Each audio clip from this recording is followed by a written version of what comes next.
पिछले दिनों प्रवर्तन निदेशालय ने जिस तरह से ममता बनर्जी के चुनाव प्रचार का काम देख रही संस्था आईपैक के प्रतीक जैन के घर और ऑफिस पर छापेमारी की, उसके बाद ईडी की चुनाव के दौरान बढ़ती सक्रियता को लेकर सवाल उठाए जाने लगे हैं। ईडी का काम आर्थिक अपराधों की जांच करना, काले धन और मनी लॉन्ड्रिंग पर रोक लगाना होता है, लेकिन पिछले कुछ महीनों से निदेशालय वहां सक्रिय हो जाती है जिन राज्यों में चुनाव होता है।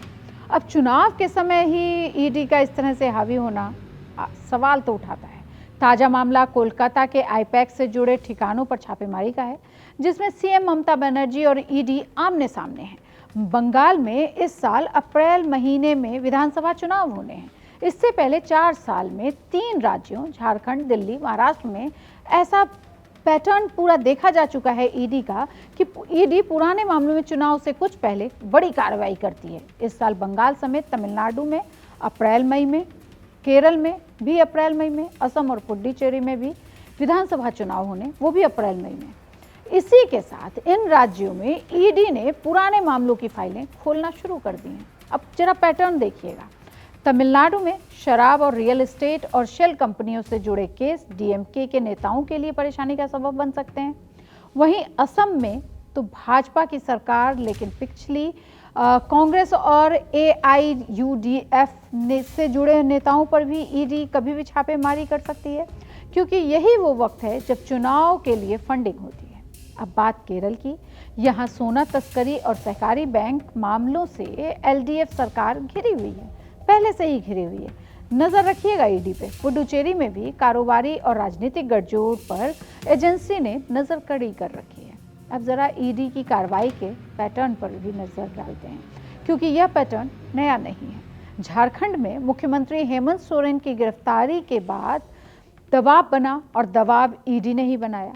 दिल्ली में अरविंद केजरीवाल की गिरफ्तारी ने आपका ताना बाना ही बिगाड़ दिया, सुपड़ा साफ हो गया। महाराष्ट्र में शिवसेना और एनसीपी से जुड़े मामलों के बीच दल टूटे और सरकारें गिरी। आपको पता ही है कि जिनकी सब पार्टी थी वही उससे अलग हो गए, राजनीतिक समीकरण ही बदल गए। हालांकि ईडी कहती है कि उसका काम केवल कानून के तहत जांच करना है, चुनाव से उसका कोई लेना देना नहीं। लेकिन पैटर्न पर नजर बनाए रखिएगा। अगर पैटर्न पर नजर डालें तो ईडी का पैटर्न और उसकी बात में काफी विरोधाभास दिखाई देता है। अब आईपैक के केस को ही लीजिए। केस 5 साल पुराना है, लेकिन पहला छापा चुनाव से महज 2-3 महीने पहले ही क्यों किया गया? सवाल तो खड़े होंगे ही। सीबीआई ने इस मामले में 27 नवंबर 2020 को एफआईआर दर्ज की थी। ईडी ने 28 नवंबर 2020 को इसकी जांच शुरू कर दी थी। यह पूरा मामला 5 साल से चल रहा है, लेकिन कार्रवाई ठीक उस वक्त सामने आई जब बंगाल में मार्च-अप्रैल में 2026 में चुनाव होने हैं। आईपैक भारत की पॉलिटिकल कंसल्टेंसी कंपनी है, जो राजनीतिक दलों के लिए बड़े स्तर पर चुनावी अभियानों का काम करती है। और कई, आप प्रशांत किशोर को तो जानते ही हैं, उनकी ही कंपनी है। आरोप है कि 20 करोड़ हवाला के जरिए आईपैक तक ट्रांसफर हुए। ईडी ने सुप्रीम कोर्ट में याचिका दायर की है, जिसमें कहा गया है कि राज्य सरकार ने जांच में बाधा डाली और सबूत नष्ट किए। अब दिल्ली में हुए छापेमारी पर नजर डालें। दिल्ली में 2022 के मामले में 2024 में सीएम अरेस्ट हुए, 2025 में चुनाव थे।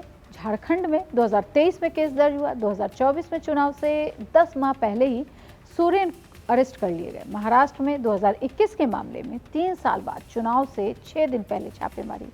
इन सारे पैटर्न पे नजर डालिएगा और देखिएगा कि ईडी पर सवाल सही है या गलत। और ऐसी ही और खबरों के लिए देखते रहिए India.com।